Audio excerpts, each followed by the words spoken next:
Hello, बच्चों. Sat Sri Akal and Namaste from my side. How are you all? So this side, Indrajit Singh, your own physics educator, welcoming you all to the most sensible platform of this EdTech. Right? Sensible in terms, right, for those aspirants who are preparing for JEE, NEET, and KVPY this side of the examinations. So as usual, again, your own physics educator Indrajit Singh is back with the most awaited lecture. Right. I was analyzing my previous videos related to this series. Right? Many videos, okay, into the uniform manner we have uploaded. Right. But for you all, I had to break the chain.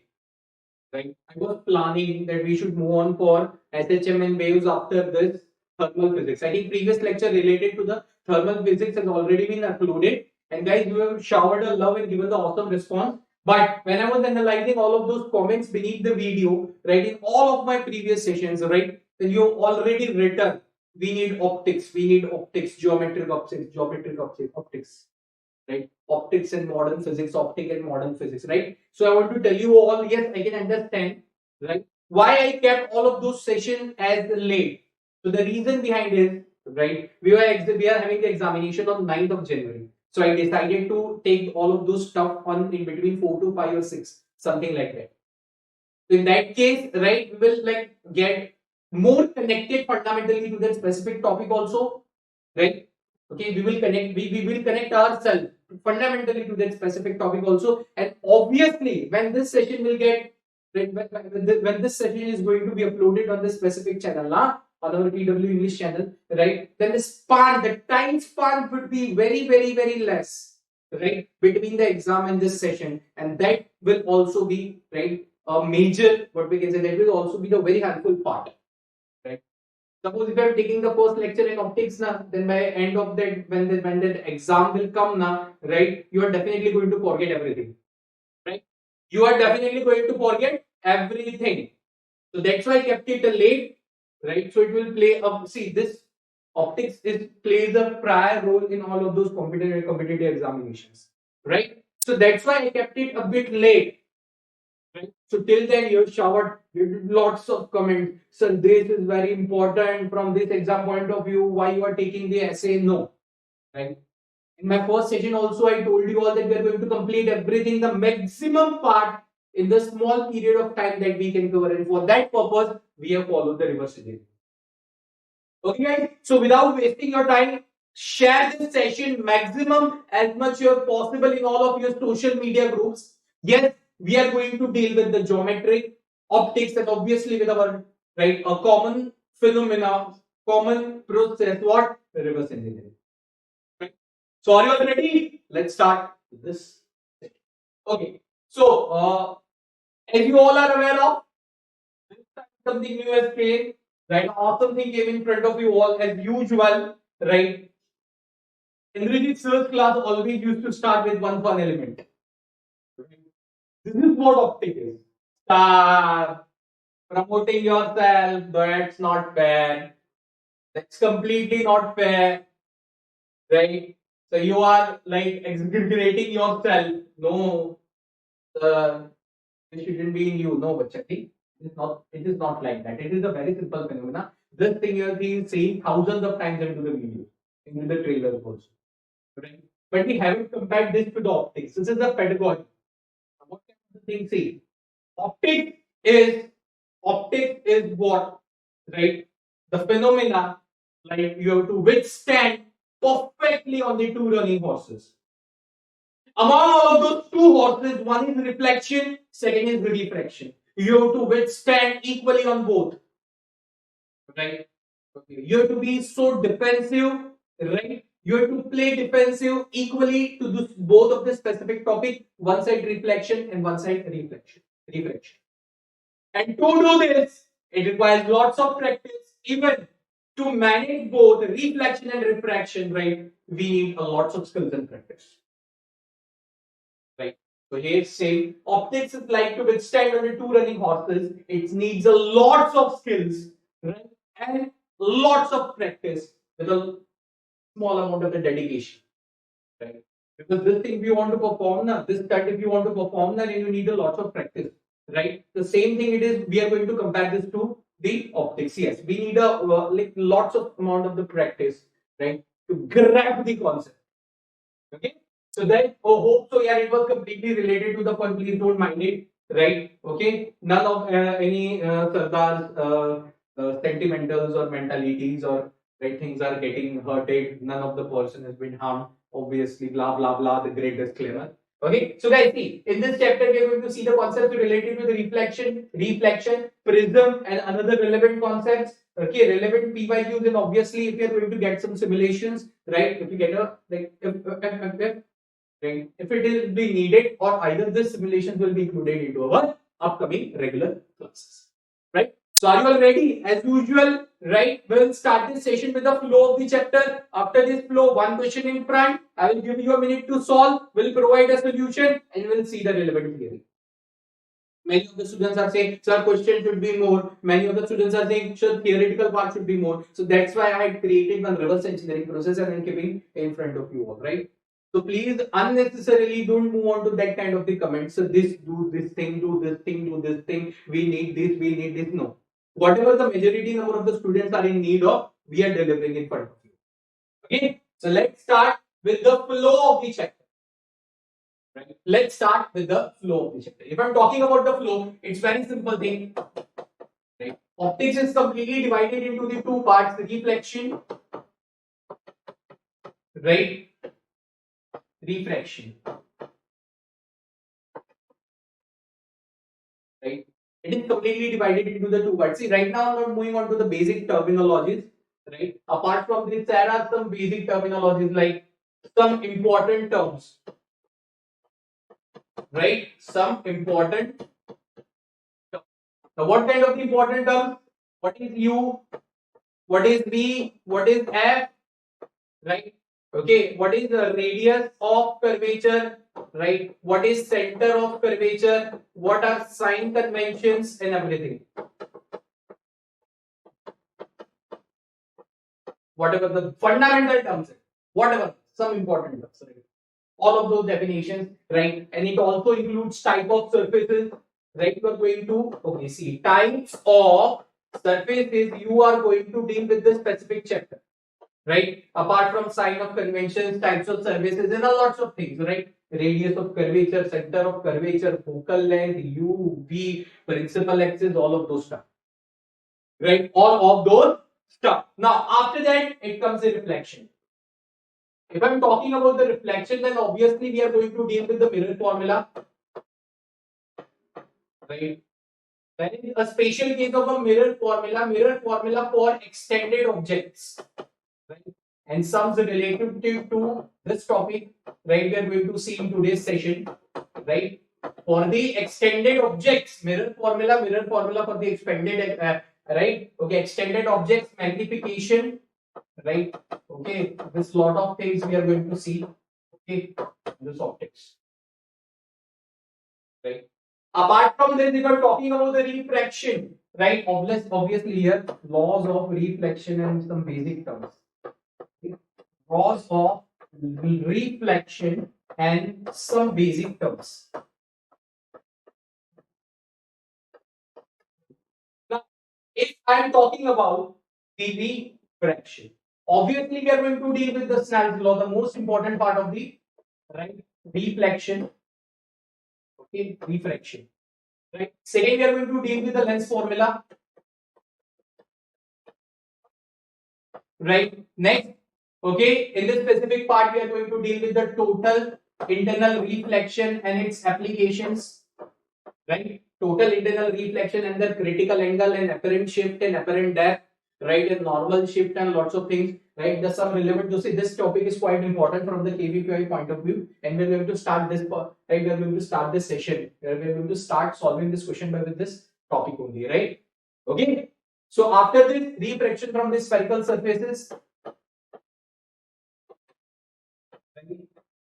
okay, and the combination of lenses, right? Combination of surfaces, combination of lenses, silvering of lenses, right? That includes both, okay, silvering of lenses that includes both reflection and refraction. And apart from this, right, some different concepts like related to the polarization. Okay, these are the part of the wave optics, right?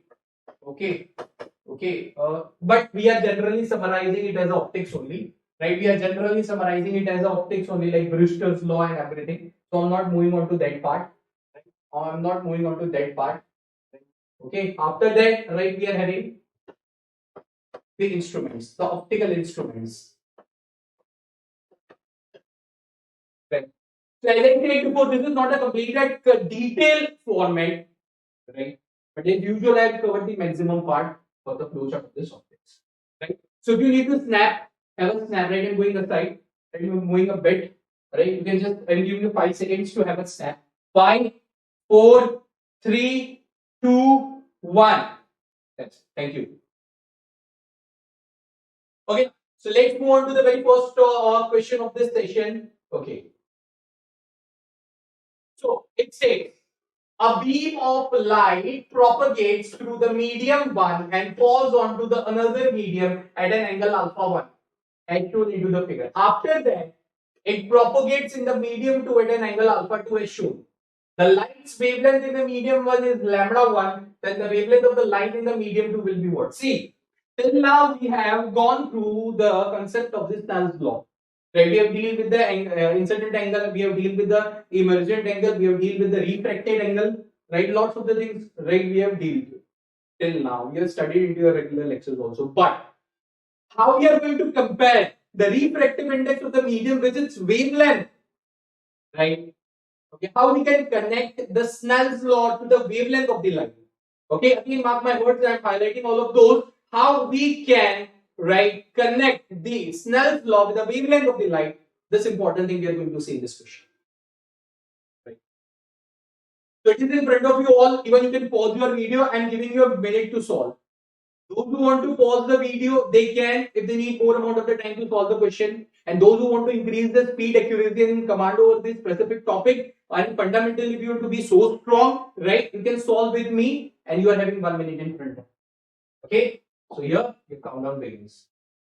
Okay, as usual, I used to say in all of my lectures, it is not about, right, it's not about completely, right, to be right or to wrong. It's just about to participate and interact, because physics is all about how you're going to participate, how dedicatedly you're going to participate, and how interestingly you're going to deal with all of those stuff, right?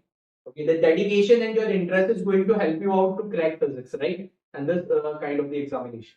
Okay. Okay, less than half time remaining. Come on, everyone, those who are seeing this lecture, right? I need an answer.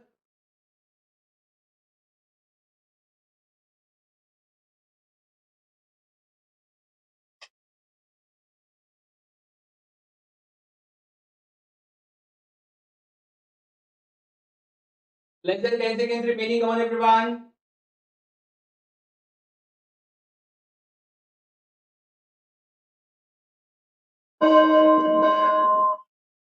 It's a very simple thing. Right? If you have to just connect this Snell's law, right? This is what the visual of the Snell's law is. Basically, we used to deal with the two kind of the medium. One that is a rarer medium, second is the denser medium. Now, right? Now, please don't raise a voice, sir. There is a one less denser, lesser dense medium also. We are not going to deal with that, right? Okay, just two type of a medium, rarer medium and denser medium. Whatever you seeing into the blue color, it is a denser medium, and whatever you are seeing right into the white color, that is a rarer medium, right? And as you all see, right, the refractive index of the respective mediums are given, right? This N1 is larger and this N2 is smaller, right? Right now in the visual, you can say the light is traveling from denser to rarer, right? Okay, you all are aware of, right? Whenever the light travels from rarer to denser, it bends towards the normal. And whenever the light travels from denser to rarer, see, it is going away from the normal, right? It is going, okay, not in this case, this is the TIR. Yes, see, this is going away from the normal, right? Again, I'm repeating, okay, in theoretical part, we will see it's not a big deal, but right now we're going to solve this question. Okay, see, what is Snell's law states that between the two media, right? Snell's law can be written as n of sine of theta 1 and that is equal to n of sine of theta 2. Suppose theta 1 is I. So can I say n of sine of I that is equal to n2, right? Sine of, suppose, see in this question it is already given, na? The angles are alpha 1 and alpha 2, right? Angles are alpha 1 and alpha 2, right? So we are writing it here. See, this is an, we are applying the Snell's law at this surface, right? We are applying the Snell's law at this specific surface. So can I apply it as n1 sine of alpha 1 that is equal to n2 sine of alpha 2. Yes. Can I consider this as equation number 1? Yes, we can consider this as equation number 1. Now, what is the light that is inciding on this specific surface? It is having the wavelength lambda. See, it is mentioned. It is having the wavelength of lambda 1. Now we need to calculate the lambda. Okay, so now it reminds me the definition of the refractive index, that is, the refractive index is the ratio of a speed of a light in a vacuum to a medium. Speed of a light. Speed of light in vacuum to speed of a light in a medium. So can I say C by V? This is what the definition of the refractive index is. So can I say for the first medium, refractive index can be defined as C1, C by V1. I'm considering this is equation number 2. For second medium, it is defined as C by V2. Equation number 3. Now, placing 3 and 2 in 1. Replacing 3 and 2 in 1, right, we get, right, what we get, that is equal to C by V1 and sine of alpha 1 and that is equal to C by V2 and that is sine of alpha 2. This C is gonna cancel, right? This C is gonna cancel. So what we are going to get, V2 by V1 and that will be equivalent to what? Sine of alpha 2 by sine of alpha 1. Now, can you consider this as equation number 4? Velocity of the light is directly proportional to lambda, being frequency is always constant. Right? The frequency of the light is always kept constant, right? It never changes. Right? Frequency in any medium never get changes. Whatever the variations that are being measured, whatever the variations are measured, they are measured in between the V and lambda. V is going to see, they used to adjust themselves, right? Okay. Frequency is always kept. So can I replace it here? Lambda 2 by lambda 1 and that is equal to sine of alpha 2 whole divided by sine of alpha 1, right? So lambda 2 we are going to get it as sine of alpha 2 by sine of alpha 1 into lambda 1, right? Lambda 2 that is equal to sine of alpha 2 by sine of alpha 1 into the lambda 1 and that's the perfect answer for this specific question, right? That's the perfect answer for this specific question. So let's see. Sine lambda 2, okay, B is the perfect answer. So this is what, how we can apply the Snell's law and how we can connect fundamentally Snell's law, right? Keeping the frequency of the light as constant, right? Keeping the frequency of the light as constant and we can compare the Snell's law, right, with the speed of light, right? Via, right, an intermediate physical quantity refract. Right? So hope so you got this question. Okay. Now what the theoretical text we got from this? Right? What the theoretical? First of all, okay, this is the Snell's law. Okay, the first Snell's law we got. Right. This is generally for the reflection. Suppose, let us take an example. Right. Okay, this is the normal. The light is getting incident to a specific surface. See, this is the refractive index of the medium 1. This is the refractive index of the medium 2. Suppose light is getting incident, right, at the angle I, right, and it is getting refracted, right, it is getting refracted like this way, extremely sorry, okay. It is getting, okay, refracted like this way, okay, at this angle R. So how we can apply the Snell's law at the surface A, right? That is the ratios of the refractive index mu1 or in another sense mu1 sine of I that is equal to mu2 sine of R. Right? First thing we got this from this specific and second V is always equivalent to lambda f for light V is directly proportional to lambda, keeping frequency is constant. Another theoretical part we got, the frequency of the light in all media is constant. This is not actually a new thing, but to connect Snell's law with this, it was a. Okay. Let's move on to the next question of this specific topic. Aha. Apparent shift, apparent depth. Right, this all of things, right, we are going to compare with the day-to-day life also, right, and we are going to solve this question, and it is a really nice. Okay, and what are the multiple cases, right? For this we are having the multiple cases also, right? How the shift is going to happen, we are also going to deal with that, right, with the complete ray diagram. But first we are going to solve this question. Okay, mark my words, I'm not going to move on with the derivation, but I'm going to show you the real concept with the ray diagram, how it is happening and how the things are going on. Okay, so now the image of a point P when viewed from the top of the slabs will be. What arrangement it is given in front of you all? This is an arrangement. See, three slabs are arranged. Right. The data for the refractive index of the two slabs are given. Even their respective widths are also given. The three slabs are of the equal width 1.5 centimeter. Among three, the two are of the equal refractive index 1.5. Now, if the observer is right, okay, observer is right analyzing the entire activity from the top like this way. I can say an observer is analyzing, oh, three slabs are in front. Nice, nice, good, good. Right, all okay. Very good English, sir. Right, no grammar, nothing. Go. Right, you are having, sir, English like Rajnikant. Go. It doesn't matter. That was a simple thing. Observer is observing from top. That's it. Right. If it is observer is observing from top, then obviously the object is kept at here. Right, observer is kept here. Right, then it is like definitely we are going to have a shift in the object. Now shift can occur into the two direction, either upward into the downward. We are going to analyze what it is, but let's give you all a minute to solve. Right, let's give you all a 1 minute is there in front of you, guys. Come on. Right, it's just a simple question of the apparent shift, but with a different manner, and we are going to see the ray diagram for that. Okay.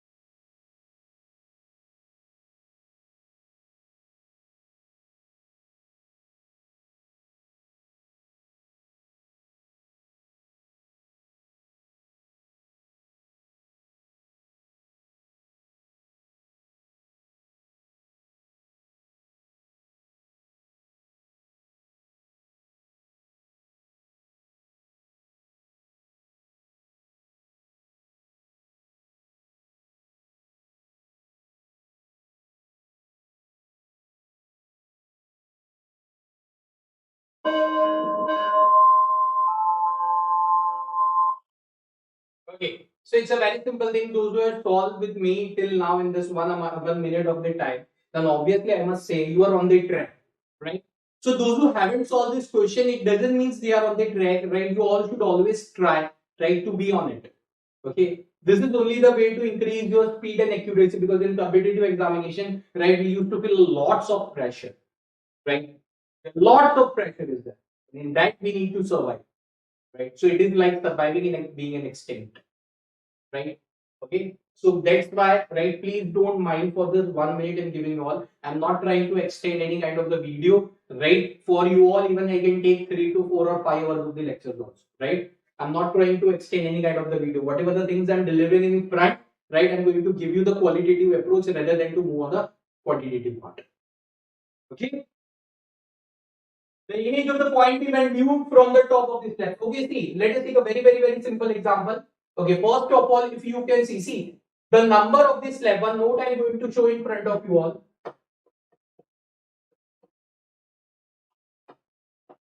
Number of slabs, the same amount of shifts we are going to have.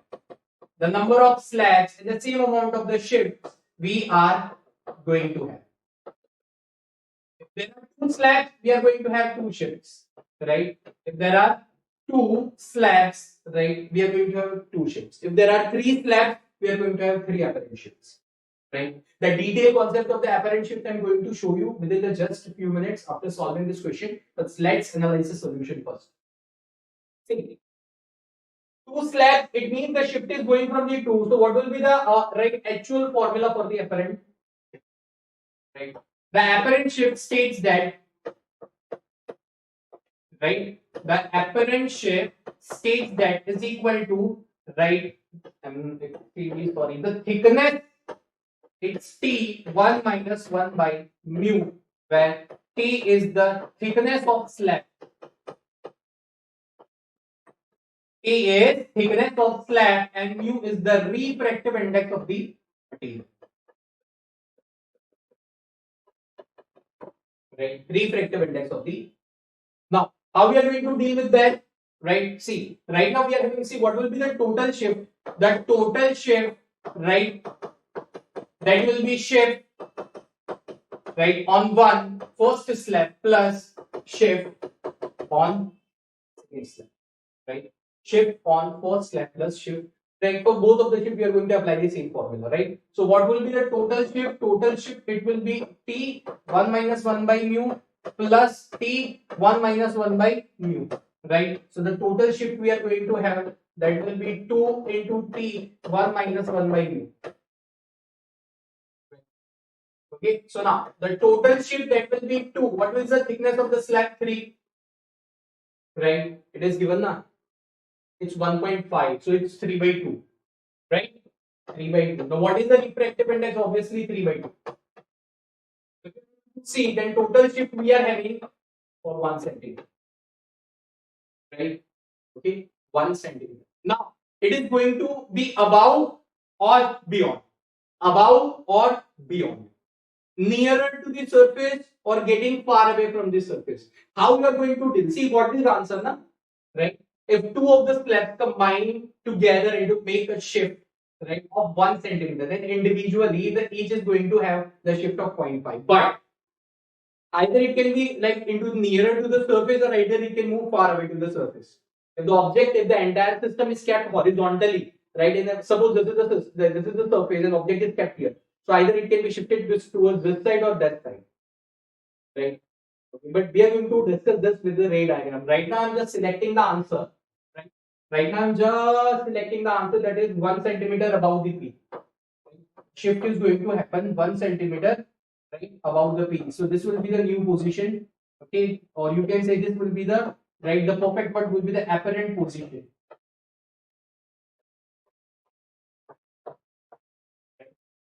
Okay, now let's deal with the, okay, ray diagram for this. Let us take an example. Suppose the system is kept horizontally. This is the slab. The slab is having the thickness D, right? Okay, an object is kept here. Slab is having the thickness T, right? And the object is kept here, right? Object is kept here. Okay. I'm following the ray diagram. See, suppose let us take an example. See, to determine the final position of the object, right? You have seen into the regular lecture, right? To determine the final position, you always need two rays from one source. And those minimum number of the two rays are required from one single source, and that is object. And those two rays are only going to define the final position or final image of the object, depending on the application. So in this case, one right ray I'm going to keep like this way.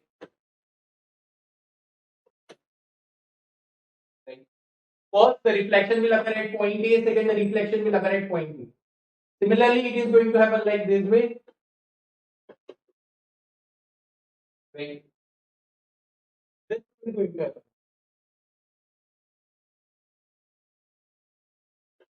Right. Similarly, now,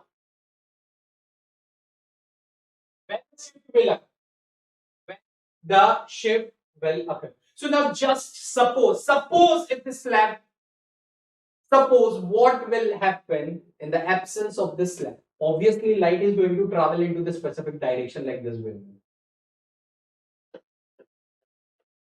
parallel to this, right? Light is going to travel in this direction parallel to this, right? But as an obstacle, we kept the slab as an optical, right? As an optical surface, we kept a slab in between. Now, what happened here? We kept a slab in between. Now, what happened here, right? Light got shifted from its original path. I was like driving as usually in my previous lectures. Also, I've given you much right the awesome examples. I was driving at the speed of 80 to 90 right kilometer on the highway. Certainly, or as an obstacle, right? 14th February arrived. Oh, as an obstacle, I saw. What I saw, right? It would be the completely illusion. Yes, a complete illusion, but immediately I got drifted from my path. That's a shift. Right? In Hindi, it is known as shift of a niyat. On the specific day of 14 February, obviously it is going to come, right? You don't get drifted from the fields. Don't get drift yourself, right? Please don't drift yourself, right? So now what is going to happen? Okay, see, obviously, if we are retracing this light back, okay, so this is the shifted light. Oh, okay. So this might be the actual path. This might be an actual path. As of an obstacle, it got shifted from its specific path to the new. So again, if I am retracing back, this is an arrow. If I am retracing back, right, then I'm getting the new, you can say the apparent position of the object. Right. So obviously it got shifted towards the what? Now it also depends on the observer also. Right? It also depends on from which side observer is right analyzing all of this phenomena. So this is an apparent shift and it is defined by right. This is an apparent shift and it is defined as right. Okay. And that will be thickness of the slab 1 minus 1. That's why this is the reason behind it, right? Why the object is shifting nearer to the surface. And obviously, in maximum of the cases, right, object's apparent position always shift nearer to the surface only, right? The apparent position, right, the new position of the object, whatever we are seeing. Suppose let us take an example, right, from the top above the water level, right? I'm seeing my leg, so obviously my leg will get right the new apparent depth, the new what we can say the new depth, right? If the observer is seeing from above the water level, right, the depth will also get decreased, and obviously my legs will get right apparently shifted towards the water surface. They get apparently shifted towards the water surface. Right. So in maximum of the cases, they always used to get shift towards the surface only, right? But anything may come, right? So we need to aware of it. Right? So this is what the concept of the apparent shift we got to learn from this specific topic, and that's why here we are getting the 1 centimeter nearer to the surface, right? So D will be the perfect answer for this specific question. Right? Hope so you understand this concept very well. Now this is having the right some awesome combinations also, like suppose first. A simple slab is kept of the thickness D. It is having refractive index mu, right? And the object is kept here. We can simply reuse this formula and get the answer. This is the first case. Second, combinations of slabs are also kept like this way. An object is kept here, right? This is having refractive index mu1. This is having refractive index mu3. This is having this kind of the cases may also come. The special case, one slab, right, and one part is completely silvered to form a plane mirror, right? If this type of the questions come and object is kept here, this kind of the thing we are also going to deal, right, within just few minutes after 1 to 2 questions, this thing will also come, right? So this is the apparent shift, but these are some special and good cases, right? Some of the very awesome cases, right, and those are very helpful, right, to identifying and to solve this kind of the sums into the examination into a very less amount of data. In very less amount of the time. Apart from this, there are some lenses also. Suppose let us take an example, one convex lens I am taking, and it is made up of the 5 refractive index. right? It is made up of the it happens now. Generally, we are taking the right convex lens. We used to say the biconvex lens of the refractive index mu. Right. We also used to deal with the focal length when the radius of the curvature of the either sides got changed. One is having R1, second is having the R2.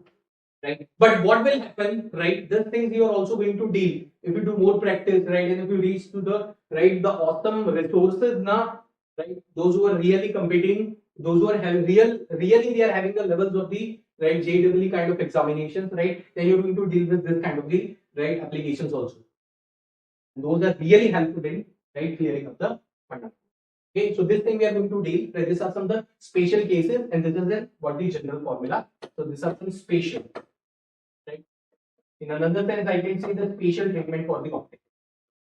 Right. Special treatment for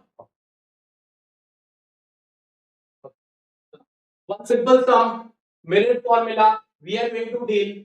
Right. Mirror formula is also having some specific cases like mirror formula for the right object with the heights, mirror formula for the extended objects, right? Lots of things are there. We're going to deal with that. But first of all, let's move on to the very simple sum, right? A very simple sum.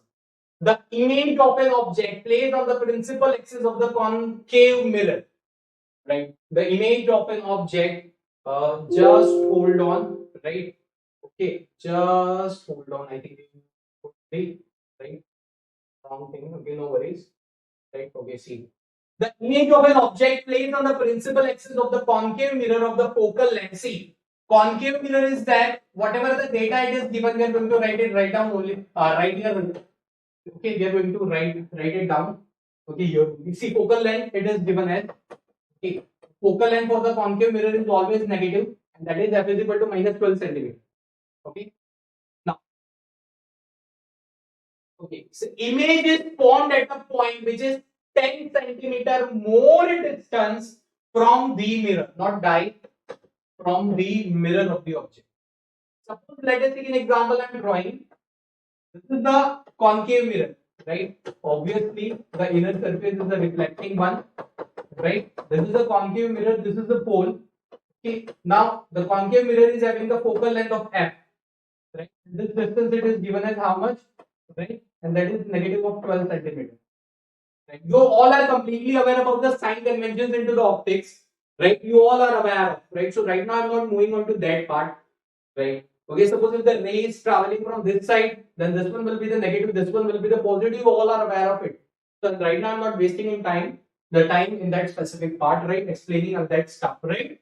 Now, see, image is formed. See, let us take an example. Image is formed at this position, and it is approximately 10 centimeter far than the focal length, the focus point. Right? This is what the more distance from the mirror. Yes, it is okay. So it means that no. I'm sorry. The question states that extremely sorry. The question states that okay. F is equal to 12 centimeter. Right? Okay, yes. The image of the object, okay, at the point 10 centimeter more distance from the mirror than the object. Okay, so here we are going to have V that is equal to, right? That is V, it is equal to U, right? Plus 10 centimeter. Right? We are going to have V, image will also be getting negative, right? It is 10 centimeter. Suppose this is the object is kept, this is U, and this one is the 10 centimeter more than where object is kept with respect to mirror, right? So first F we got as minus 12, we got as minus U plus 10, and U we got as negative of U. All of the sign conventions are replaced here only, right? And we need to calculate the magnification, right? So it's a very simple thing. We just need to apply the mirror formula, right? According to mirror formula, we have already replaced all of our sign conventions, right? Okay, so it's 1 by V plus 1 by U, and that will be equivalent to 1 by F. Right? It will be 1 by negative of U plus 10, right? Plus 1 by negative of U, and that will be negative of 1 by 12. Obviously, all of the negatives are going to cancel out each other. So we are getting U plus 10, right? Whole divided by U into U plus 10. and that will be equivalent to 1 by 12. Resolving this, we are going to get the two values of the u, but given equation will get the u that will be equivalent to 20 centimeters from this specific, right?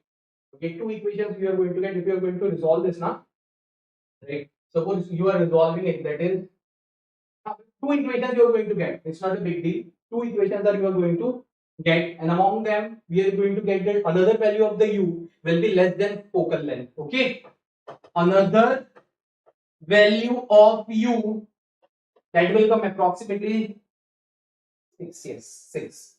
Another value of the u will be less than focal length, right? So that value is not possible, right? According to this condition, that value would be not. That value is not possible, right? Suppose u we are getting, then what will be the image? At what position image we will get? V that will be equivalent to negative of 20 plus 10, right? So V that will be equivalent to negative of 30 centimeters, right? Then you will be, see here we are not getting as a negative. Why? Because we have already replaced the convention for the image of the object. Sorry, we have already replaced the convention, right, for the object distance. Extremely sorry, right? Okay. So here the negative sign didn't appear. So if you are not replacing into the upper part now, right, into the previous equation, then obviously here the negative sign is going to appear. So don't get confused that it is a concave mirror, right? Negative sign is not there because we already replaced into the previous expression. Right? We have already replaced this into the previous expression. So now, what will be the magnification? Magnification for this will be obviously minus v by u, and we are going to get it as negative 1.5. Right? Negative of 1.5. The simple mirror formula based question, and D will be the perfect answer for this question. Right? D will be the perfect answer for this question. Nothing we have done, right? Generally, right, if you want to, right, grab a command over this kind of the concept, right, then you just move on to the very simple part first, right? What kind of the questions you used to deal at the beginning? What you mean at the beginner's level, right? You used to use whatever the data it is, like u is given, b is given, you have to directly calculate the f. This kind of the stuff you always used to deal with, right? But if you want to, right, really increase your level, right, then this kind of things are always this distance is that much away from.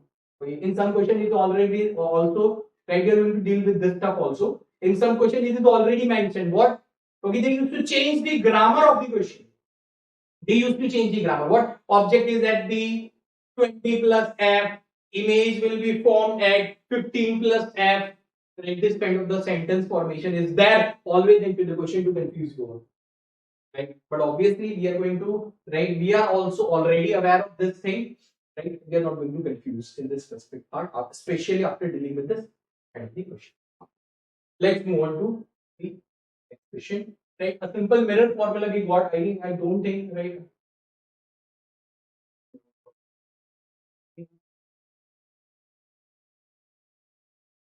simple mirror formula but lots of mathematical calculation. A simple mirror formula but lots of mathematical calculation, right? See, with a concave mirror, an object is placed at the distance x1 from the principal focus. Right? Generally, we are having, right, in the mind, object is kept with the respect to pole on principal axis. Right? Okay. So they have played with your psychology. From the principal.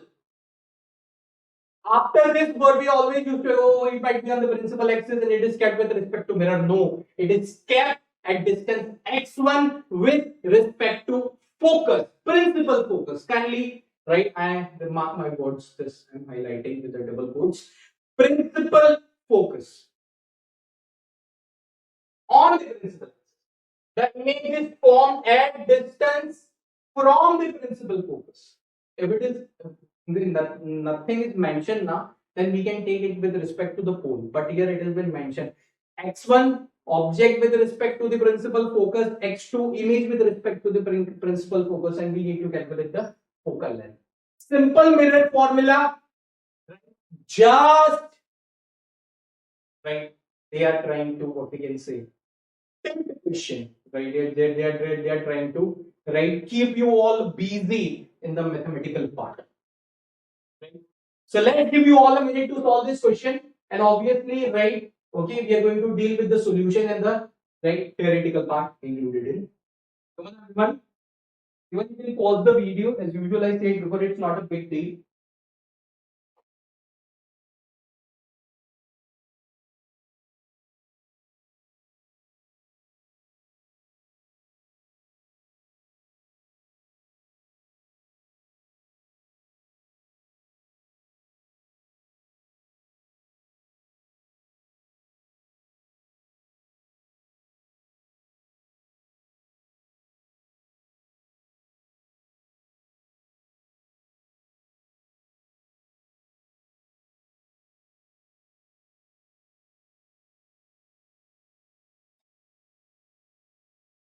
Okay.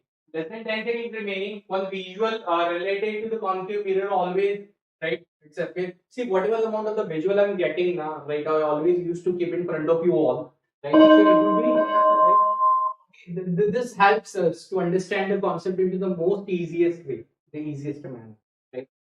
Okay. It helps us, right, to understand all of those concepts into the most easiest, right? The most convenient manner. It's not a big deal, right? It's important to understand all of those, right, and to keep all of those stuff, right, the fundamental logics into the roots of your mind. Okay, so now let's draw the ray diagram. We're going to deal. Suppose this is the concave mirror, right? With the inner part as the reflecting one. This is the principal axis. Suppose let us take an example. This is the focus point, right?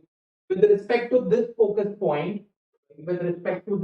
point, object is kept, right, at the distance x1, right? Image is formed at the distance x2. It is not with respect to the pole of the mirror, it is with respect to the principal focus as mentioned into this question now. What will be the U? That will be obviously, see, it is a concave mirror, then focal length will always be a negative. So then I say this will be, right, the negative of x1 plus f, and obviously this will be the object distance, and B image distance will be x2 plus f. Right? Can I consider this as equation number 1? Can I consider this as equation number 2? Right? Now we are going to resolve this, right, by applying the mirror formula. Right? By applying mirror formula for this case, right? By applying mirror formula, right? Okay. So how we are going to deal? We are going to just replace and follow some mathematical steps, and we are going to read. So by mirror formula, 1 by V plus 1 by U, that will be equivalent to 1 by.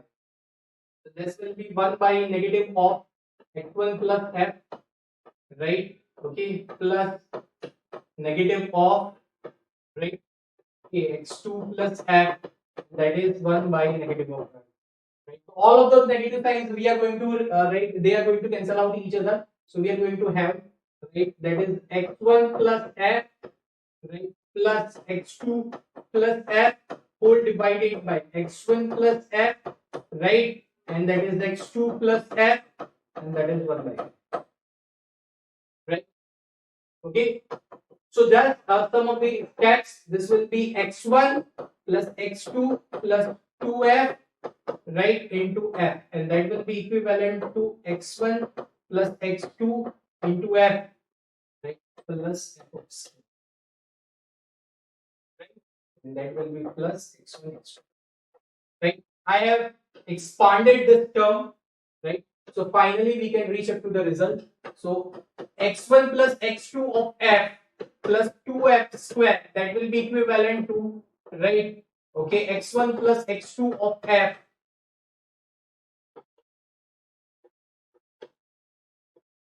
right, that will be equivalent to what, x1 plus x2 of f, right, plus f of square plus x1 of x2. This thing it is going to cancel, so we are getting 2f square minus f square, that is x1 and x2. So final we are getting f square, that is f focal length as under root of x1 plus x2, right. So what will be the focal length? The final focal length, right, The focal length, it doesn't mean the final or the initial, something like that. Focal length is not going to change for a specific mirror, but we are getting this question as under root of x1 and x2, where x1 is the distance, right? As I said, x1 is the distance between the principal focus and object, right? And x2 is the distance between the right principal focus and the image. So if this kind of the question appears in front of you all, then you are going to get the new result. Sometimes it happens, right? Object is kept at this much distance with respect to the principal focus. Image is kept at this much distance with respect to the principal focus. Calculate the focal length. You have to apply direct formula here. Right? In all of those cases, you have to apply direct formula, right? So you can reach up to the answers into the very minimum amount of the time. Right? You can reach up to the answers into the very minimum amount of the time. So here, what will be your perfect answer? The focal length. See, it's a very simple concept of the mirror formula. But how mathematically we are resolving it, right? And we are getting a new thing in front. Right. So f will be under root of x. This kind of the things, right? Okay, they always used to, right? Okay, they always there is always the tact of a question. Right? Okay, the one who is this designing the entire paper, they always use they all are aware of your right what psychology the student is holding. Right? They all are aware of all kind of the possibilities you are going to think into the examination before seeing right while seeing the question. Whatever the enormous, whatever the amount of the possibilities that will arise in your mind, they all are completely aware of. Right? At what position you will get completely stuck, at what position you are going to take up the wrong answer, at what position you are going to crack the deal, right? This much percentage of the students are going to crack this much of part, right? They are aware because they are having experience of 35 years, 30 years, 40 years, right? Okay, in this field, right? So they are completely aware of what you are going to deal with and how you are going to deal with, at what point you are going to lose this question, right? So that's simple mirror formula, but they have kept right into the very attractive manner in front of you all, so that you should get confused. So it's a very simple thing. Let's move on to the next question. A plain glass mirror of a thickness 3 centimeters. See, in the previous, like in our one of our previous question, I've already right. I told you that there is one special case. One slab is there. One part is slivered to form a plain mirror. Right. This thing we are going to deal with. This is the thing we are going to deal, and it's a really nice question. It's one of the special cases of apparent shift concept. Special cases, right? In some of the resources, direct formulas are given. In some of the resources, right, indirectly they are mentioned into the note form, but it is always present because it plays the right a prior role in this examination. So, a plain glass mirror. There is one glass mirror of the thickness C. You can consider it as a slab. The thickness of the slab is 3 centimeter. Right. Now the refractive index of the slab is 3 by 2. It is silvered on the back surface, right? Okay, it is silvered on the back surface like this way, right? Whenever this slab, this kind of the slab, it is silvered now, right? Okay, it forms the plane mirror, right? Depending on this application, right? Sometimes if any surface is having the curvature, right, then there is a possibility from which side, right, it is silvered. Okay, if it is on the inner side and the reflection is going on from the outer side, right? Reflection is going on from the outer side, then there is a possibility of forming a convex mirror. Right? If reflection is going on from the inner side and outer part is silvered, right? Then there is a formation of the concave. But here we are not having any kind of the curvature in front. It is just a slab. In one part of the slab, the glass slab is completely silvered, right? No curvature. It means there is a formation of a plane mirror. No curvature. No curvature. It means that there is the formation of the plane mirror. When the point object is placed at the 9 centimeter, point object is placed at the 9 centimeter, right? The position of the brightest image from the front surface will be from this will be a front surface from this either towards the left or towards the right. What will be the position of the brightest image of this object? Right? Brightest image of the object. Step to step. See, it contains 3 to 4 ray diagrams. step to step we are going to solve this, and we are going to analyze the each and every right step of this solution from the right perspectives, right? Okay, but before that, right, situation is there in front of you all. The data has been already depicted. Now you are going to, right, okay, solve this question within a minute. As usual, I see it, right? Okay, so just try to solve it out. Okay, otherwise you're going to always all, and obviously we are going to discuss the solution. Right? Okay, you're good.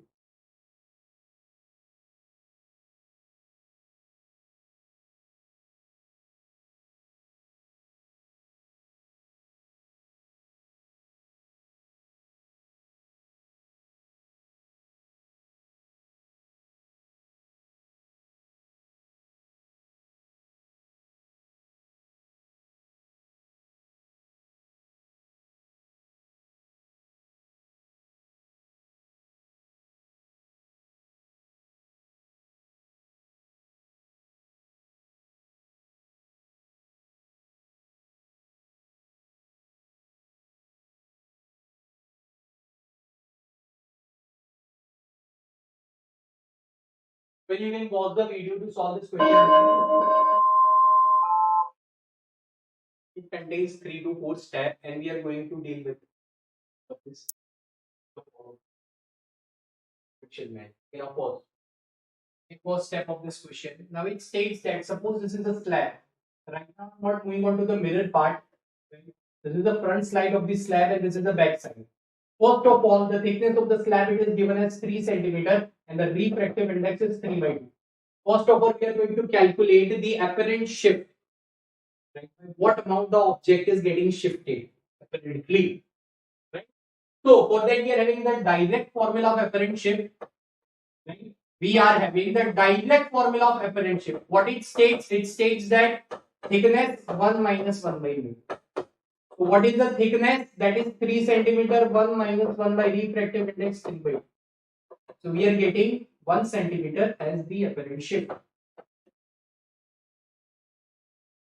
In one of the previous question, I've already explained if object is kept here.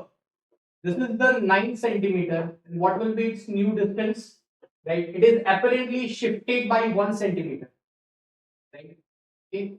This shift will be for the 1 centimeter. And what will be the new position of the, with respect to the front surface, the new position or the apparent position will be 8 centimeter. Right? This will be what? 8 centimeter. Right? This will be what? 1 centimeter. Right? Okay. This will be the apparent position, right? And the object that has been depicted into the white color. Now, second part. If we are talking about the mirror, obviously, right? If we are going to talk about the mirror, right? Now, let's see.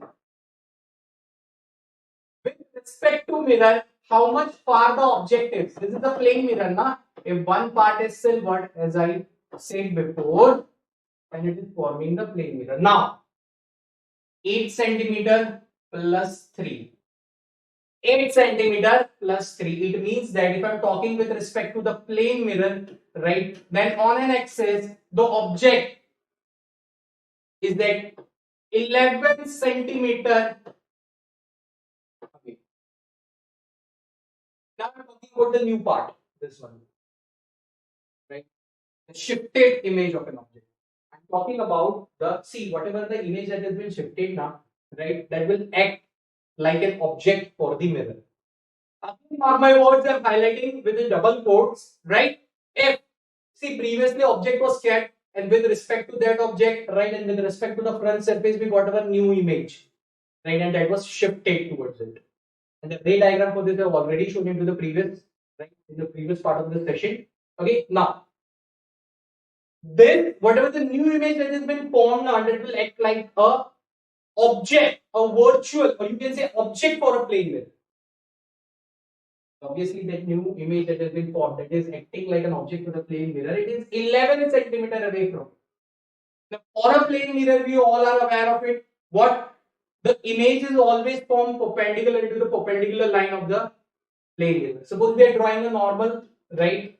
And the same distance it is formed. Suppose, okay, it is the object is kept at 11 centimeter towards the left, then obviously the image is also going to form on the same line, the same normal, right, with respect to the mirror at the 11 centimeter. Right. So this is the step 2. In front, if u is equal to negative 10 centimeter, right, then we are going to have the positive, negative, not negative, it's negative 11 centimeter, right? We are going to get the negative 11 centimeter, okay, then we are going to have the v as 11 centimeter. Right, so this is the second. Now what will be the third step? We need to calculate. This is not a brightest. Is it the brightest? No, this is not the brightest. Right? This is not the brightest part. We need to calculate the position of the brightest image form. Right? The brightest image will form the third step. Right? See how the question is moving on. Now, again, this is a slab. This is a mirror. Okay, at the distance of the 11 centimeter, the new image is formed. So my question here with you all is, lastly, right, the shift is going to happen. You already shifted once, then why the shift is going to see? Why shift is going to happen, right? Twice, because we need to calculate. See, first, if we're talking about this slab, right? So first of all, I'm going to tell you the light got refracted from the slab and it reached to the plane mirror. So first, the phenomenon of the reflection went on, right? So for that, the apparent shift happens once. After that, the second phenomena simultaneously happened, that is reflection from the plane mirror, and for that specific part, right, we calculate the image distance. Now, the light is coming back or not. After reflection, obviously the light will come back to the same media. After reflection from the plane mirror, obviously the light has to come back to the same media. And whenever it is coming back to the same media, again, the same glass medium, that transparent medium, it has to cross. Right? Again, if it is getting reflected back, it means again the same thing, right? The light has to cross. And for that, right, again, it will get shifted second time. So what will be the apparent shift? Obviously, thickness of the slab 1 minus 1 by mu, and that will be 1 centimeter. This will be the brightest image form, right? That is the shift of 1 centimeter, and this will be the brightest image form. In the position of 1 centimeter. Now, with respect to the front surface, the thickness of the slab is 3 centimeter, right? This one is a 10 centimeter. So, what is the distance? That is 10 plus 3 is equal to, right? This is the distance of the brightest image, right? This is the distance of the brightest image with respect to what? Front surface.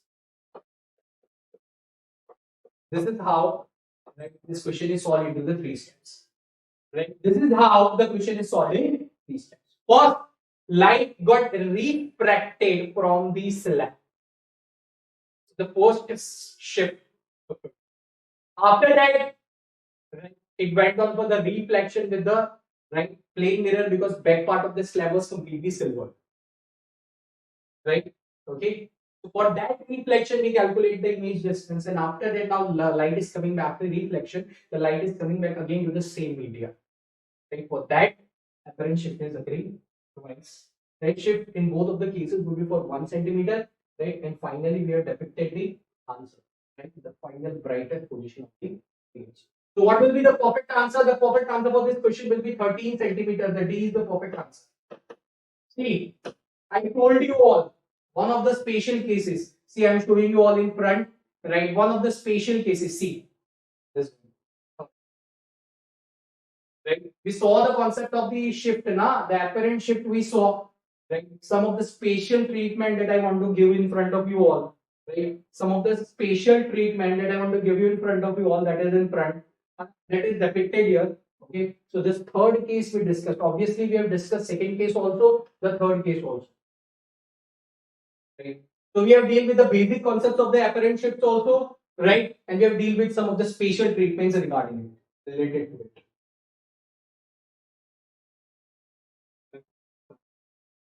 Let's move on to the right.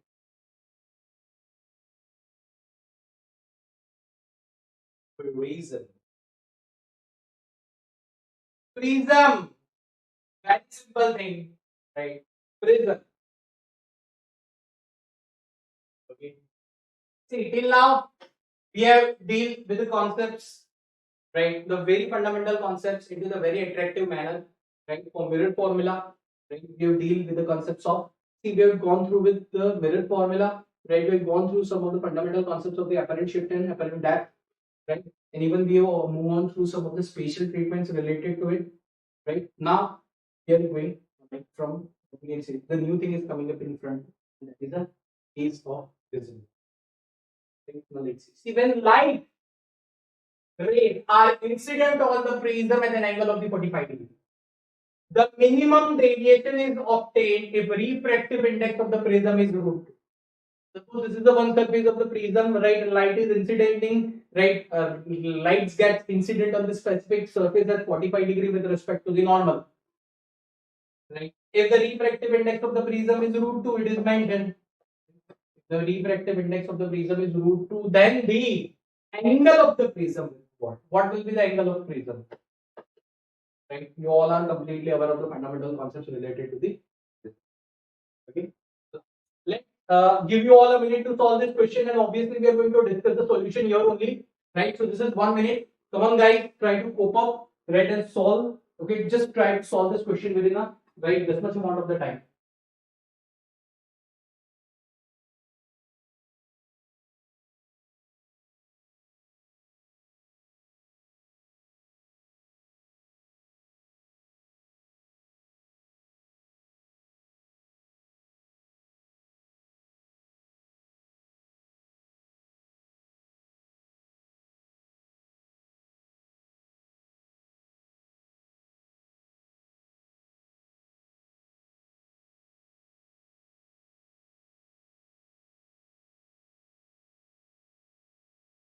Okay, less than 15 seconds remaining. You are having a option.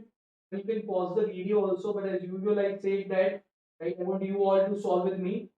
Right, I want you all to right solve this stuff with me. Okay, come on.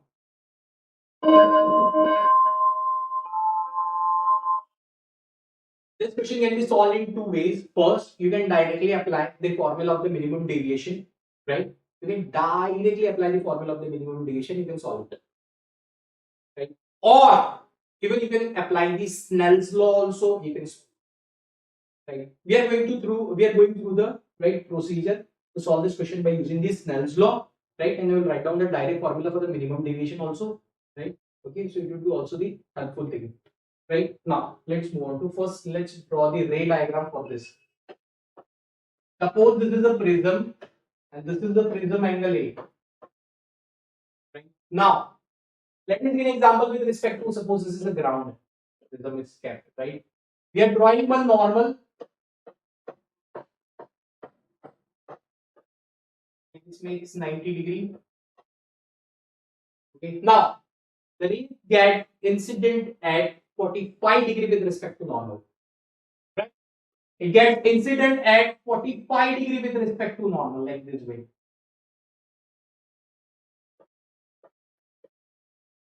45 degree with respect to, right?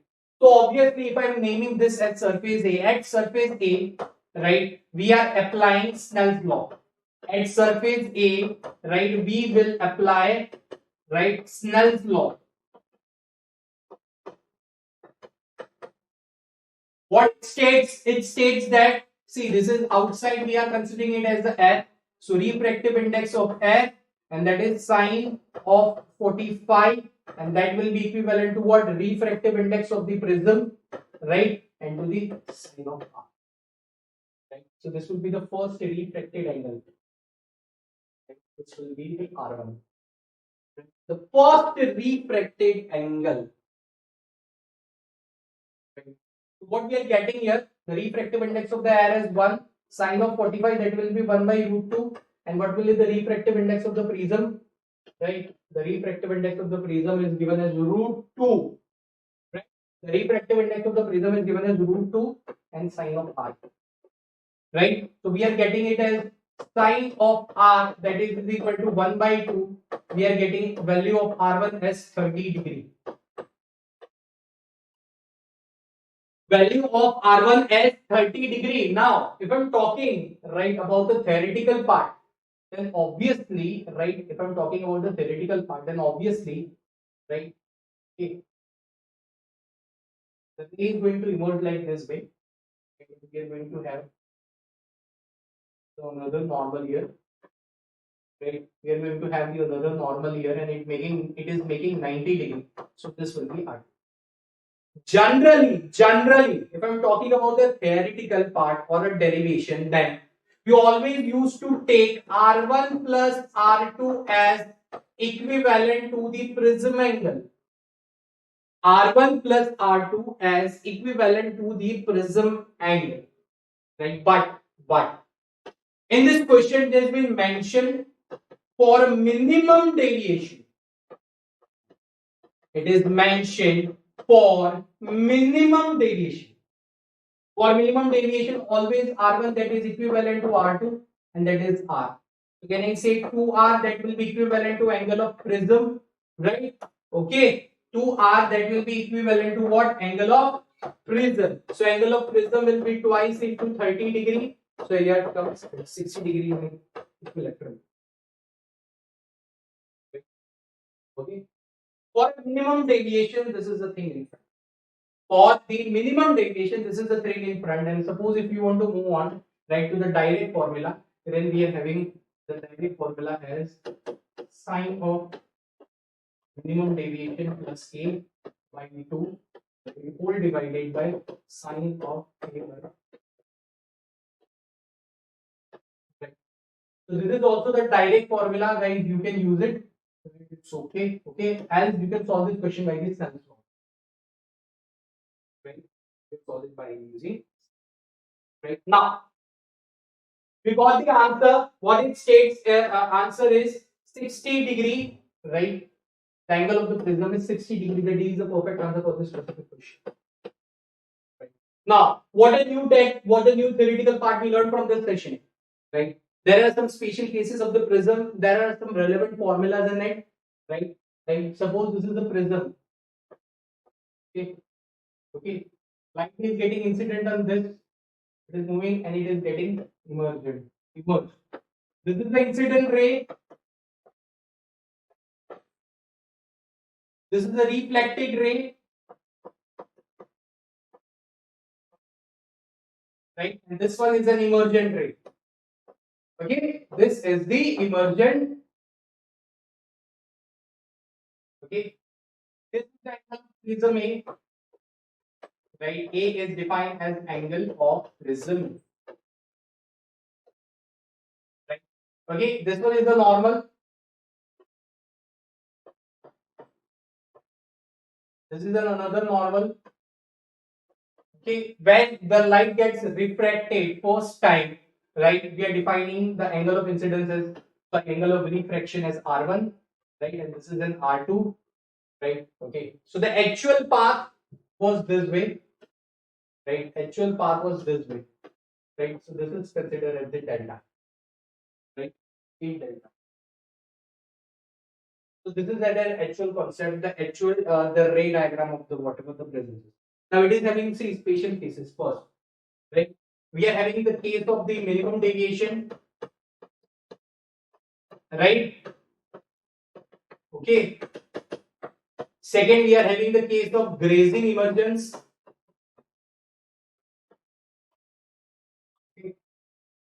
Third, we are having the case of maximum deviation.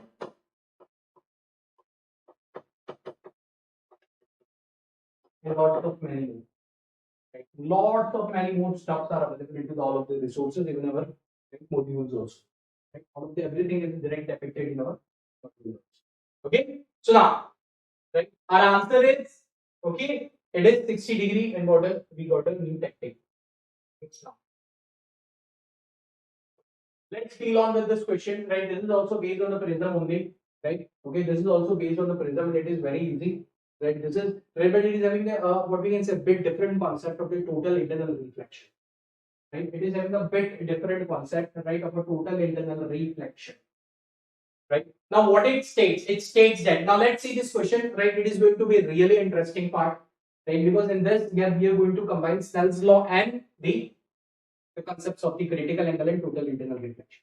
Now let's see this. Okay.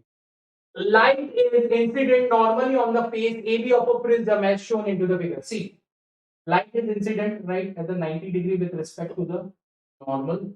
A liquid of the refractive, since one situation is given, a liquid of the refractive index mu is kept on the upper part of the prism. The refractive index, the liquid of the refractive index mu is kept on the upper level, the surface of the prism, one of the right surfaces of the prism. Prism is made up of the glass, right? The refractive index of the prism they have already given in the data is 3/2. The limit of mu for which total internal reflection will occur at what will up to what limit of mu, up to what limit of mu we are going to have a total internal reflection at the surface. Okay. Up to what value of mu we are going to have a total internal reflection? Okay. It's really a very conceptual question, right? And we are going to deal with that. Come on, but first of all, let's give you all a minute to solve this, right? Okay. So 1 minute is there in front of you all, guys. Please solve it, right? Come on.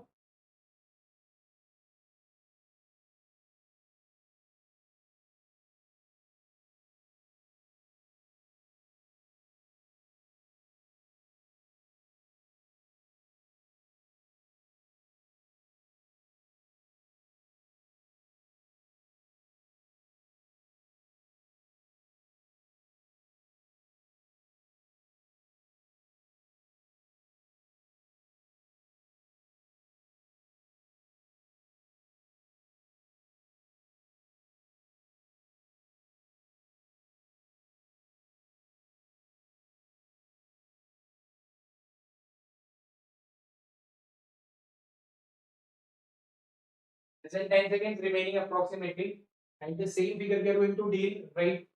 Okay, but it's okay. We are going to solve this question here only. Not a big deal. We have to just remember the concepts of right? Just remember the concepts of the total internal reflection and the critical. See, first of all, let's move on to the very basic. Right? See, suppose this is a slab, glass slab, right? One source of light and keeping it at the edge.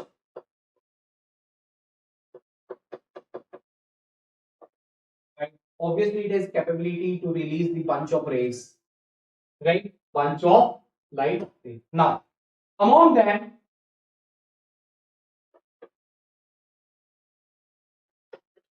the first ray get incident at this point A. The second ray is showing the unusual behavior. Right? Okay, nothing happened. Right? See, suppose this was incident at the angle I1. Right? The ray got refracted. When the second right, the second ray got incident at angle I2. Nothing happened. Suppose the third ray got incident at the angle I3, then obviously, right, you all are aware of one new phenomena we got, right, and that is the total internal reflection. You are already aware of this kind of stuff, right? Okay, so this one, upper one, that is the refracted ray, right? This one is the phenomena of total internal reflection.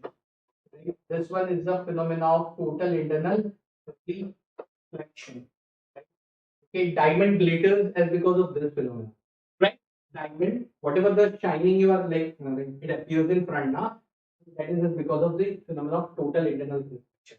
Applications, one of the applications of the total internal reflection, right? In right summer, right? Generally, that appears illusion of a water on the road, highways, right? That is just because of the presence of trees nearby, right? Mirage formation, and that is also the because of total internal reflection. Is one of the applications of total internal reflection. You already right seen this kind of stuffs, right? Now, see, suppose this now what happened? Right? What happened at I1? What happened at I2? What happened at I3? What, and what happened at I1? What happened at I2? What happened at I3? So for that we are defining one threshold angle.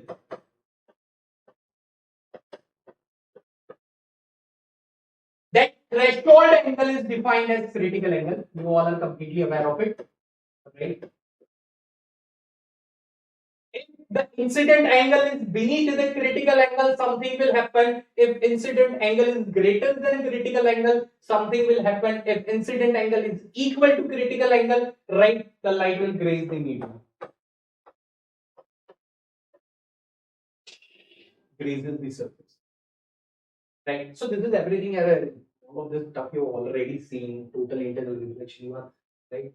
In another sense, it has been completely what we can say stored into your permanent memory of the brain. Right? But I'm interested in this critical angle. Suppose for a second case at the surface B, I am applying Snell's law. For second surface at Snell's law at surface B, so can I say the refractive index of the material into sine of I, right? And that is refractive index of air. Suppose it grazes the medium, it means that okay, the angle will be 90, right? So here I am getting sine of theta c, that is equivalent to right 1 by this. So this is the critical angle. What? Right? The critical angle. Right? This is the threshold angle, right, at which neither reflection occurs nor refraction. Right? Neither refraction occurs, right, nor refraction. Beyond this and above this, right, everything will happen. Reflection and refraction will occur. You can see now if the angle is less than, then obviously we are having the critical this refractive ray. If angle it is greater, then we are having the total internal reflection. You can see now with respect to the norm. So this is the concept I am completely interested for, right? The Snell's law and the concept of the critical angle. Now we are going to solve this stuff. At surface, right, at this surface, let us define at A dash, right? Let's apply Snell's law at A dash. Let's apply Snell's law at the A dash, right? So this is an air. So refractive index of air, right? Sine of 90 degree, right? And that will be equivalent to what? Refractive index of the material, right? And obviously it is also moving on to the 90 degree, right? Okay, let us take an example. It is not okay. It is okay. Okay. Let's solve it in a different way. Let's solve this into the okay. Surface B dash we are going to apply this angle, right? At this point, right? Why at this point? Because for total internal reflection, it is compulsory, right? That light should travel from denser to rarer, right? Or like this way, right? It is compulsory. This kind of the things, right? So see, suppose Snell's law at B dash, right? Snell's law at B dash, right? So here the refractive index of the material, right? Okay, into incident angle. Right here, let us see an example. Incident angle, we are getting it as a I. That will be refractive index of the object or whatever the liquid is there, right? And obviously sine of 90, right? So we are getting it as 3 by 2 sine of I, and that will be equivalent to mu, right? 3 at surface B dash, we are getting the equation as 3 by 2 sine of I, and that will be equivalent to what? right? And that will be equivalent to mu, right? Now, how to replace the value of the sine? This I, right? How to replace this? It's a very simple, right? It has been shown into the figure, right? You can see this part. I'm drawing it again here only. I'm drawing it here only. See, this is 60 degree, right? Okay. This one is going to be 90 degree, then obviously this one is going to be 30 degree. If this one is 30 degree, then obviously this one again will be the 60. So to apply this Snell's law at A dash, right? We can directly evaluate this using the geometry. We can directly evaluate this using the geometry, right? This is 60, this is making 90 a perfect triangle, right? Okay, and so this is 60, so this would be completely 30. The sum of the three sides of the triangle, the sum of the three angles will be 180, right? If this is 30, and so this will be 60. So we are getting the value of the sine is 60, right? So this will be 3 by 2 sine of 60, that will be equivalent to mu. So we are getting the refractive index is 3 root 3 by 4. Now I want to ask you all, this is equal to what is written. Is it correct? Whatever is equal, is it correct? Or whether here we are having this kind of the condition? See, kindly see, something is written into the question. The limit for which total internal reflection will occur. The limit for which, see, critical angle is always inverse of refractive index. That was a threshold angle, na? At that specific angle, neither reflection nor refraction, right, is happening. The light just grazes the surface. This is the concept of the critical angle, right? We got through it, na? Critical angle. So in this case, suppose if the angle is greater, the incident angle is greater than critical angle, then the refractive index has to be less, as because of inverse relation. Critical angle is in inverse proportional to the refractive index. If the incident angle is greater than critical, then the total internal reflection is happening. It means that whatever value we got, the refractive index should be less than 3 root 3 by 4. If this is possible, and let's take an example, less than equal to or less than, if this will be the refractive index of the liquid. Why? Because angle, the incident angle is always greater than the total internal reflection happens, right? But in this case, mu or the refractive index is in inverse relation with the critical angle or specific angle, right? So it means that the refractive index has to be not equal but less than 3 to 3 by 4. Right? That's the selection of our answer. Okay, so B will be the perfect answer for this. So obviously, we have seen the theoretical part from this also, the concept of the total internal reflection. Again, we are going back to the mirror formula. We have seen the mirror formula. Some might have seen the graph also. Right? So this new thing we are going to discuss. That some might have seen also, some might have not. But as usual, as I said before, whenever my this kind of classes comes, there is 6 to 7 hours of research beside it. What kind of the research, what question should captain front, right? Up to what level we should go so that the students can easily cope up with this, right? So that students can easily connect with this lecture, and obviously they can be consistent for the very long amount of time. Okay, so now let's see this. Come on. Okay, as usual, I will give you all a minute to solve. For a concave mirror, if the real image is formed, graph of 1 by V or 1 by U is formed. You have to just select the correct graph. Right? You have to just select the correct graph. 1 minute is there in front of you all, right? Just try to solve it. It's a very easy, a simple mathematical concept, a use of a mirror formula, and you're going to get the answer. Simple mathematical concept, the use of the mirror formula, and you're going to get the answer, right?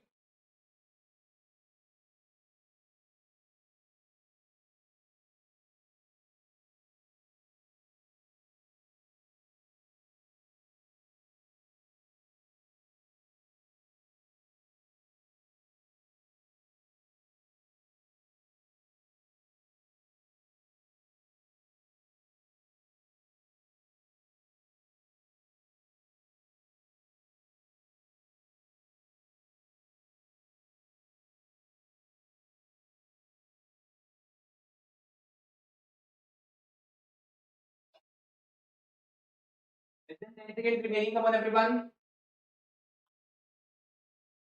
We are not going to waste much time, right? In this, we're directly going to use the mirror formula.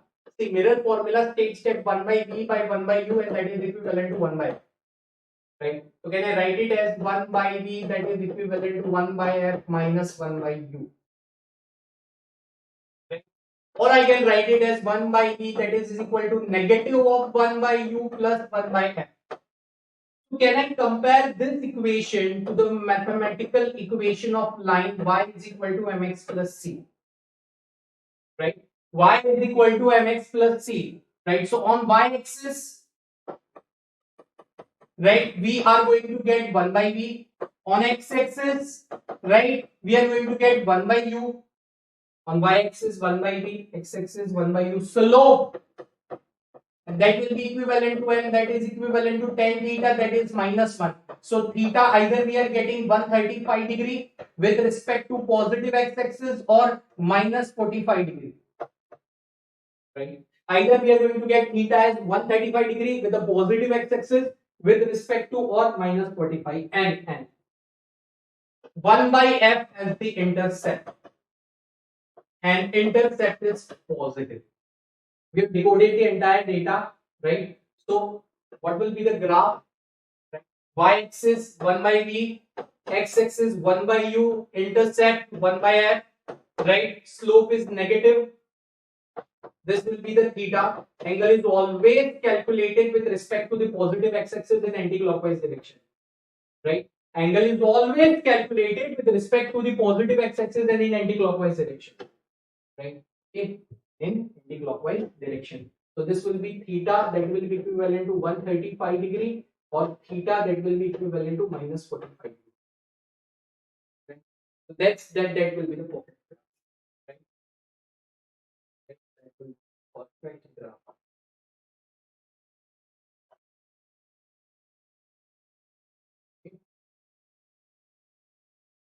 A will be the perfect answer for this particular question. A will be the perfect answer for this. Okay, so this was the question. We are not that much. Here comes the mirror formula for the extended. Obviously, in this course, also we are going to apply the mirror formula very rapidly. We are not going to waste the time. Just I will give you a minute to solve, and direct solution we are going to see. In this case, this is an extended object, right? This is the case of the extended object, right? One of the spatial treatments of the mirror formula, right? One of the spatial treatments, right? Okay, so let's see this question. A convex mirror of focal length 10 centimeter is shown into the figure.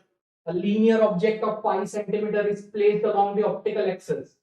Point B at the distance of 25. It is also mentioned. Right? Point B is at the distance of 25. It is already mentioned.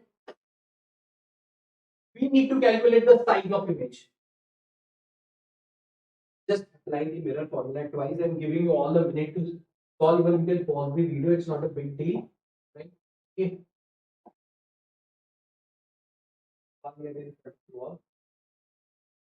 After this, again, we are going to discuss some concepts of telescopes, right? Okay, and some concepts of the combination of lenses.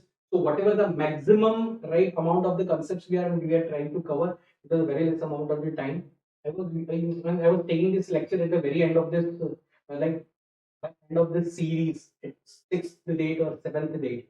But you are quite demanding, sir. We want this lecture. It is important. Yes, it was important, right? But as I said before, there was a concept. Right? There was a logic behind it. It's okay. No worries. Now this lecture, the most awaited lecture is in French.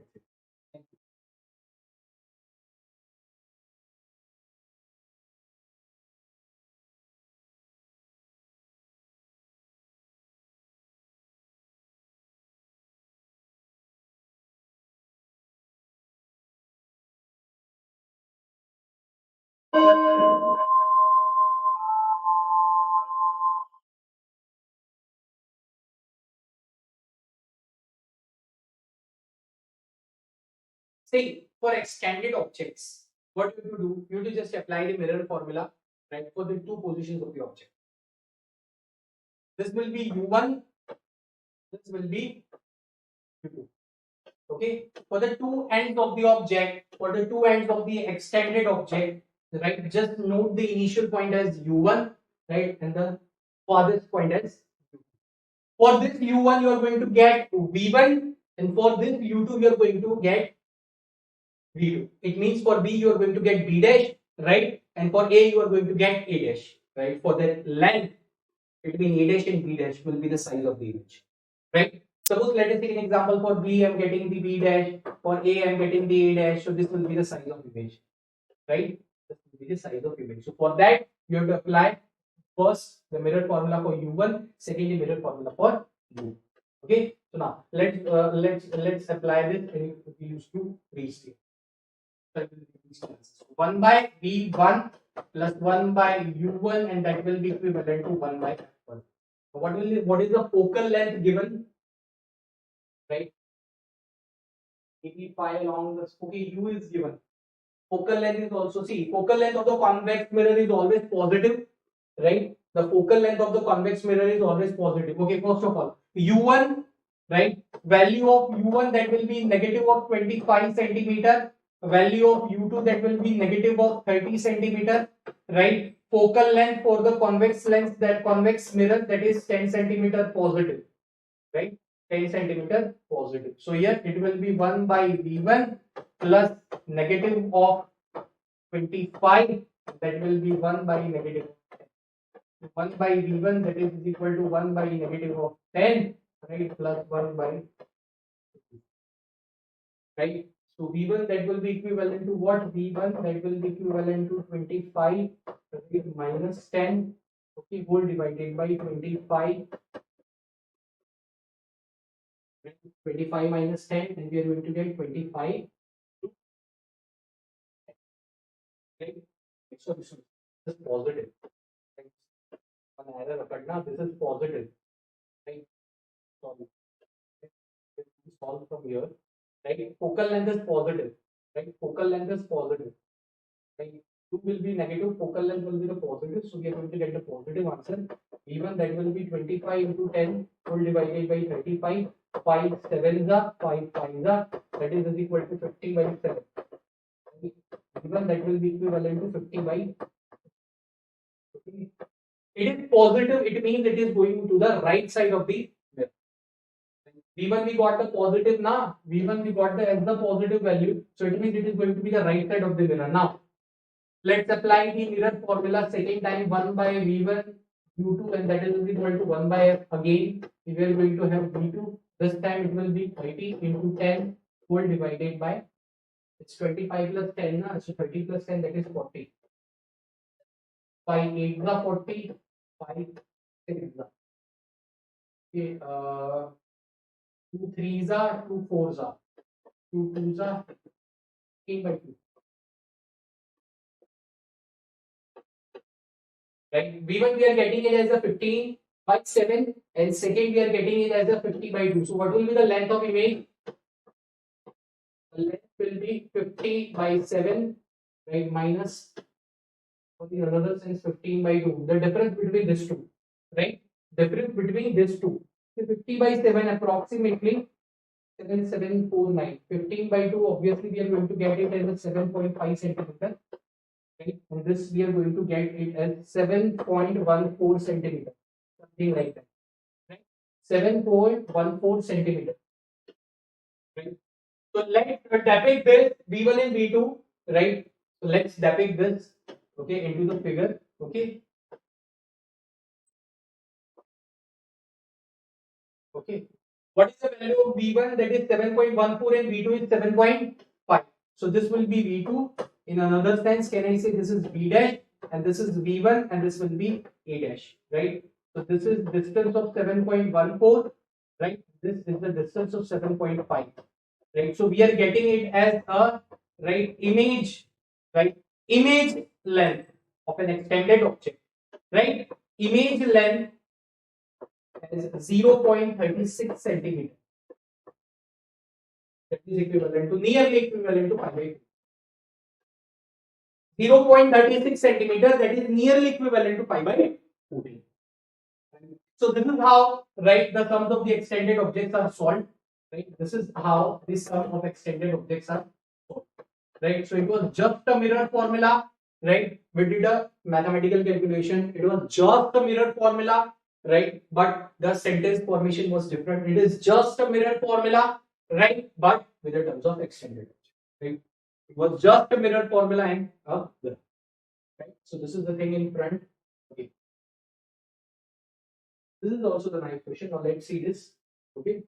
Again, right, the concept of the mirror formula and the new thing in front, right? So you can understand what the how fundamentally we are dealing with this all of those stuff, right? Right? How fundamentally we are dealing with all of those stuff. Let's see this. The graph shows a variation of V with change in U for mirror. Points plotted above the point P on the curve are for the values of V,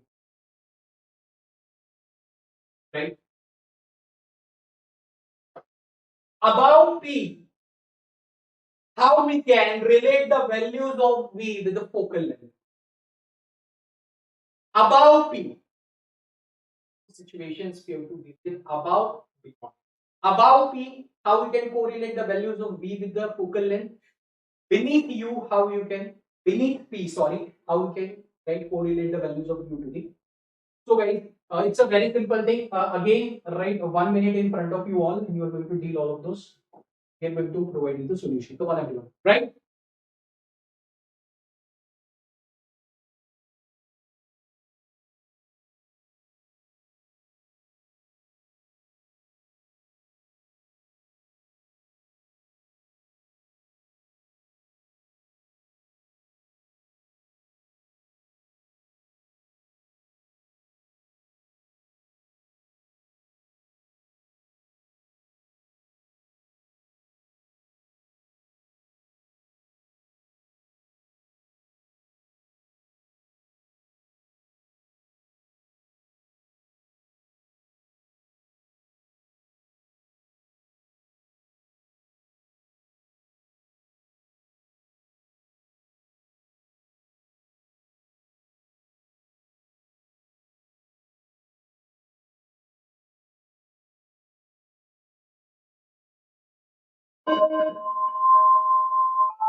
Okay, see, if I'm talking about point P,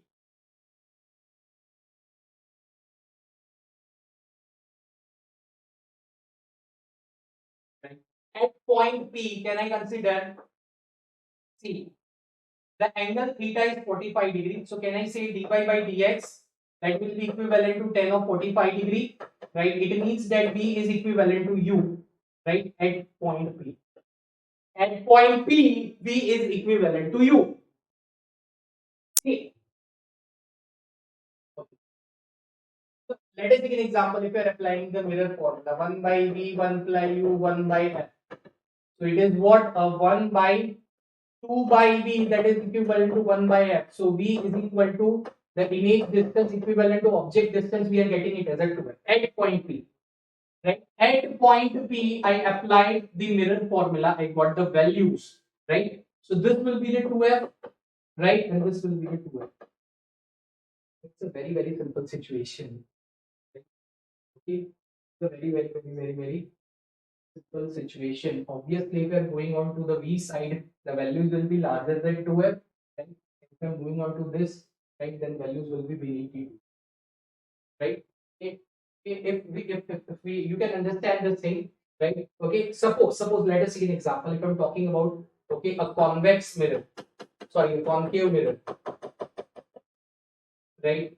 This is the, suppose if I'm talking about the concave mirror and this is the focal length, right? This is the focal length F of the concave mirror, right? This is the focal length. Suppose this is the center of curvature, right? So can I say this distance is the 2F? Right? Now, obviously, right, for this case, suppose if the U is in between this is the position U1, this is the position U2, this is the position U3. If the object is having the multiple position between C and F, right? If object is having the multiple position between C and F, this kind of the thing you have already seen into the image formation by the convex mirror and concave mirror. Right? They are having the 6 figures now for the concave mirror. Right? If the obviously the object is kept between this, then image is formed beyond C. Right? Obviously the value will be larger than 2f. Right? If the u2, u1 is right, the object is kept obviously nearer to the pole. Right? What will happen? Right? This thing you are completely aware of. Right? So this is one of the example. Even this, right? This kind of the image formation also happens. Right? This was just an analogy, a general explanation, just an analogy. General explanation, just an analogy to explain you all, right? But the graph shows everything that the value is larger than the 2f. Right? The values of the v will be obviously larger than 2. That will be without wasting time. This will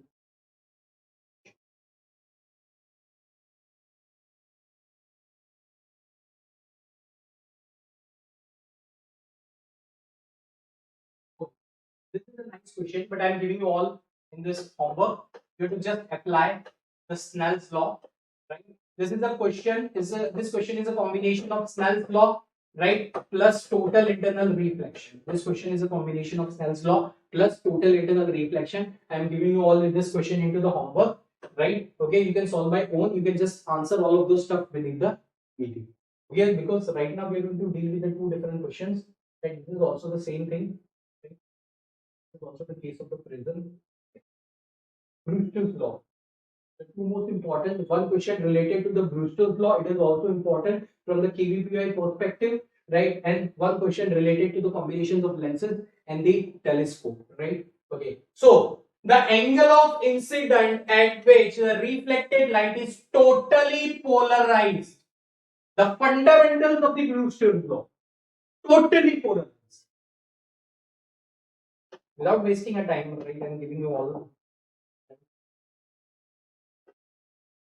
1 minute to solve. Come on, everyone.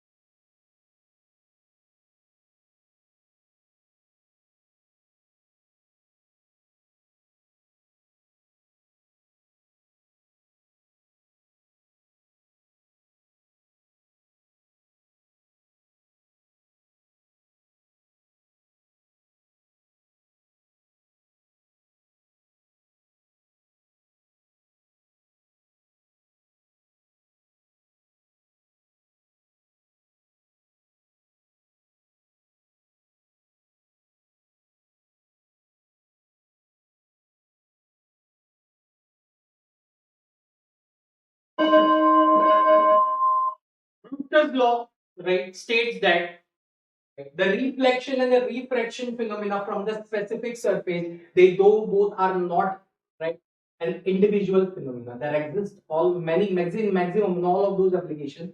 Both of the phenomena are going simultaneously. Right? Both of the phenomena, right, are right there. Okay? They happens simultaneously. Right?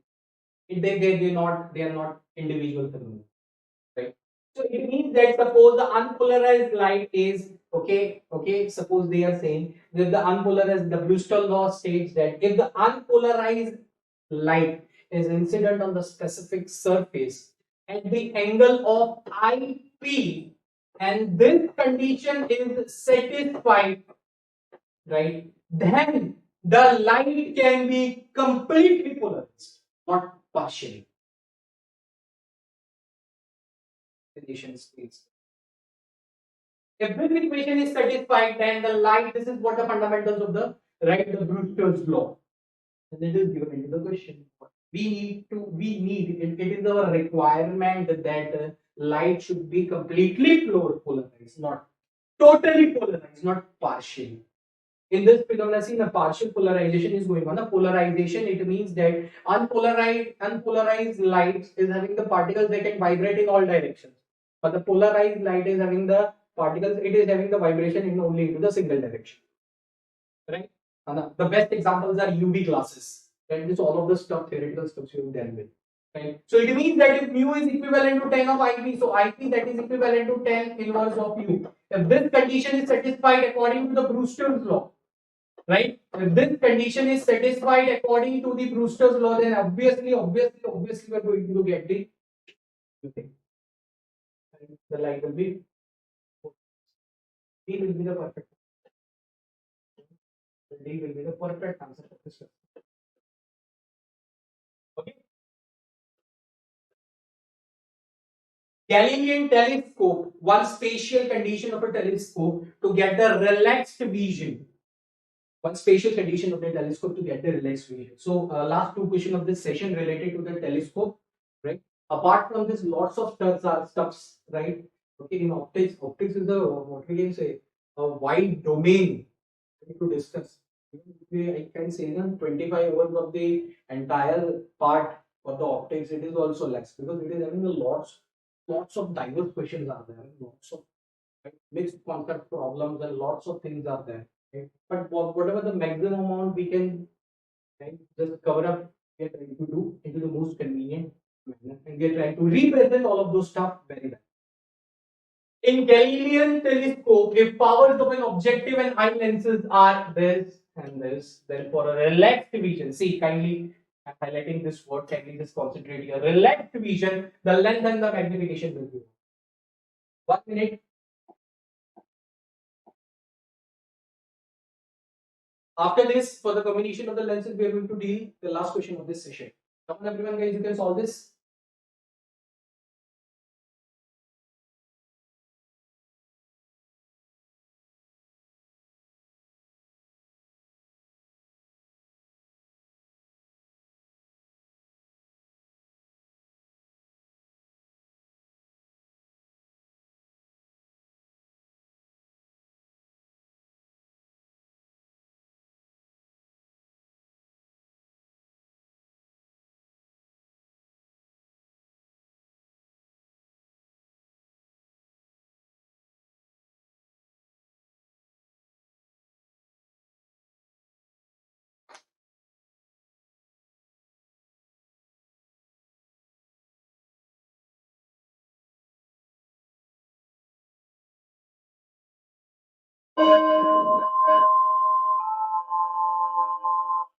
Okay, time's up. It's very simple thing. See, focal length, okay, of an objective that is given as positive 1.25. It means 1 by 1.25, and that is equal to 0.8 of centimeter. This is the focal length of the objective piece.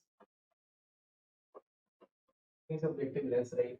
Second, eye lens objective, and for eye lens we are having negative of 1 by 20, so that will be negative of 0.025, right?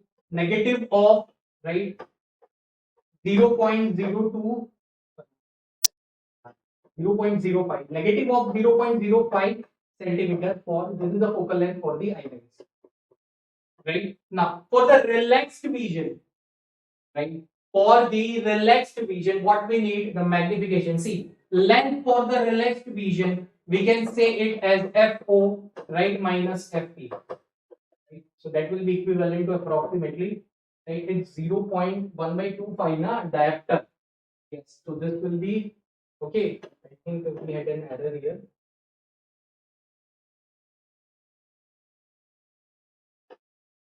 0.8 meter, 0.05. So here we are going to get 75 centimeter as the total, right? Okay, this will be the length of the, right? Okay, this will be the length. Okay, so the first part we have successfully completed. Second, they have asked about the magnification, direct formula FO by FE, right? So that will be 0.8 whole divided by 0.05. So we are going to get 16 as the magnification. Right? So here the 75 centimeter is the length and magnification value as 16. This will be the perfect answer. Right? Okay, this is what the general, what we can say that.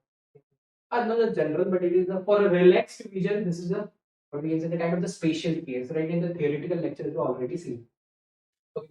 So these are some homework question and it is already, right, it has been given into the right DPPs. Okay, you can solve it. Okay.